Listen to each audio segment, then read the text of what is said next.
I'll let you start off with a quick introduction to our audience. Thank you so much for the invitation today. My name is Sindhu Pandit. I work on the healthcare and life sciences industry advisory team at Salesforce. I'm also a practicing physical medicine and rehabilitation physician based out of New Orleans, Louisiana. And on the note of New Orleans, when Sindhu and I were talking earlier, we're both actually Tulane alum. So it's cool to That's have right. that in contact.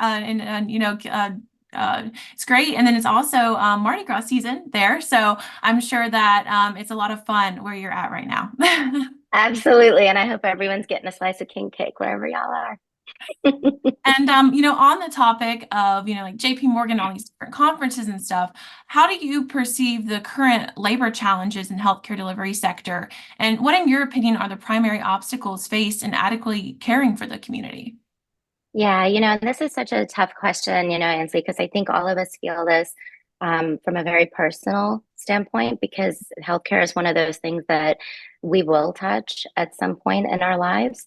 And so getting this right or addressing this challenge in a dynamic, ongoing manner is so critical because it's such a pillar in our communities. This isn't something that we can sort of turn on and listen to in the news and sort of turn off. We all have a role to play in improving this. So when we think about the labor challenges, again, a lot of this has been going on for some time. The way work has been done traditionally in this sector has sort of stayed the same for a long period of time. There's a lot of kind of institutional norms that have stayed in. I mean, even before I came into medicine, and sometimes when I talk to some senior faculty and senior physicians, it's sort of the same how they used to work and how I work. And so I think the idea of redesigning how the work is done is going to take all of us to have sort of an innovative and a human-centric mindset, and it's going to take a lot of work. And frankly, we are going to have to tap into those that are doing the work. This can't be from an outside in only response, and this isn't so much there's a hordes of individuals leaving the workforce, but they're leaving and often joining other environments to conduct healthcare oriented work, but they enjoy the work environment differently. There's a little bit more flexibility, perhaps. They have childcare access, perhaps. They have more options to schedule the way they want to schedule. It's not hierarchical. So there's just different ways to think about this term labor challenge. And it is something that's been coming up consistently for some time, and definitely during the week in San Francisco. And as you were mentioning, kind of more so having an emphasis on like restructuring healthcare delivery, what innovation models or approaches do you think could better support healthcare professionals in overcoming these challenges that are within this industry? Yeah, so this is a tough one because I think we've all felt that change and adoption and sort of innovation can happen at a different pace than we're typically used to in healthcare after we kind of went through the height of the pandemic. We saw things happen and come online really fast. Mhm. And that's just not something that pace is a little bit unusual in this environment.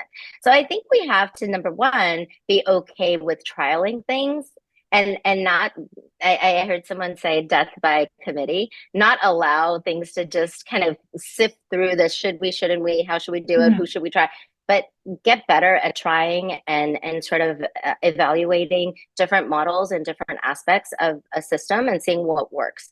The other thing is this binary idea of telehealth or in person. We're now talking a lot more about hybrid models, but that's true for both the workforce as well as those receiving care.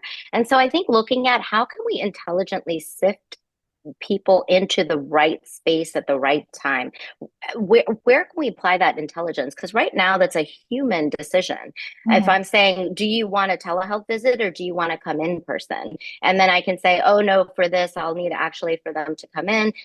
That dialogue is taking that human input. How can we think about leveraging technology, leveraging intelligence to kind of almost to guide people into the right platform when they need to get different types of care or have different experiences, but also for the workforce. Who's Mhm. available, where, when, where can we offer decentralized workforces to support kind of some of the needs for inflow? And again, this is not a one size fits all. You're going to look at this as differently in an oncology model, as you will Mhm. kind of in my world of rehabilitation versus perhaps, mental health.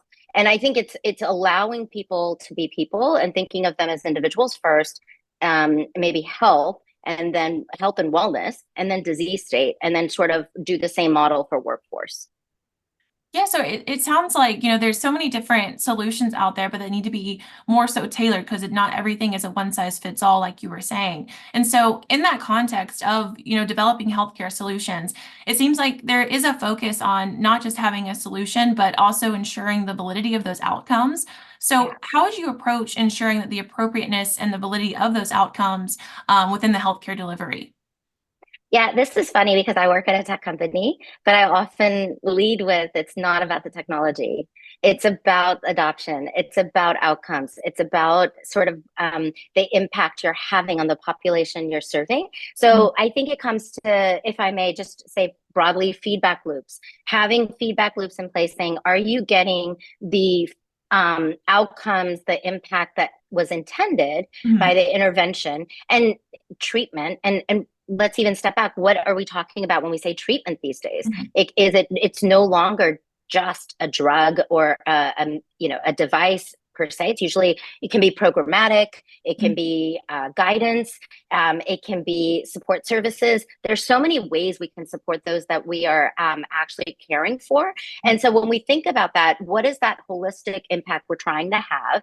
What are the right metrics for that intervention? And most importantly, can we set up a feedback loop and ensure that we're not only sustaining, getting that result that we were intending, but sustaining that result? Because this is dynamic. That the way I was 5 years ago isn't the way that I am now. Mhm. My health 5 years ago isn't what it is today, and I have to respect that I am a changing person, and my needs are changing, and therefore the healthcare support system around the individual should change as well, and we should have those feedback loops in place.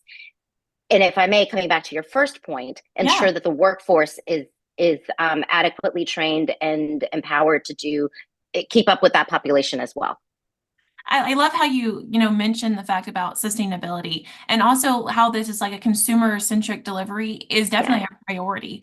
And so kind of wrapping up here, from your perspective, what are the challenges associated with actually ensuring a truly consumer-centric approach in healthcare, and how do you think we should better address them into this year? Yeah, so this is really interesting. I heard this dubbed some time ago as the Amazon effect, but I often challenge my colleagues, both in technology as well as when I work at the hospital. Like, think about what you would want, and it's Mhm. simple, right? It sounds so simple, but really it is. It's when you walk into the hospital, did you find all the signage you needed? Was the Mhm. parking appropriate? Did you wait in line? Do you like waiting in line? Right. Like, I don't. I personally am not a line waiter person. Like, I avoid lines. So it's really just thinking about what is the process and how can we continuously improve it? And are there friction points, even small, that Mhm. we can remove? And honestly, it's asking the people who are doing this work day in and day out, where do you see friction? And how do we kind of alleviate some of that? And there's a great story out there about one of the airports in New York, LaGuardia, coming online with one of their terminals, and how they had their staff actually walk through the terminal and take luggage through the terminal, take Mhm. family through the terminal. And that's kind of what I think we should be doing is like, why are we having kiosks like 100 yards away from the entrance point? Like, does that make Right. sense? Can we make it sooner? Can we make it closer to the entrance point? Or do we need to offer valet in Mhm. certain areas, and etc.? I mean, it's there's a lot of ways that we can think about consumer centric, Mhm. customer service oriented changes and not call it that. It's just really Right. being tuned into who you're serving and frankly, how would you want that Exactly. process to work. Yeah, no, I love that perspective because I feel like we don't really hear that very often. That, healthcare should be in a way what, the consumer needs. And if we take it directly to them instead of, eliminating all these other steps that it takes to get to there, I think we could definitely have many improvements and better solutions and outcomes if we just take that approach. So thank you so much for your perspectives today and again for your time. It was great to talk to you and we need to have you on again soon, especially one of our Women's Health Tech Wednesdays to really develop this conversation further because I think you have wonderful perspectives. Oh, thank you so much for the invitation. It's always a pleasure. Well, Thank thank you so you. much.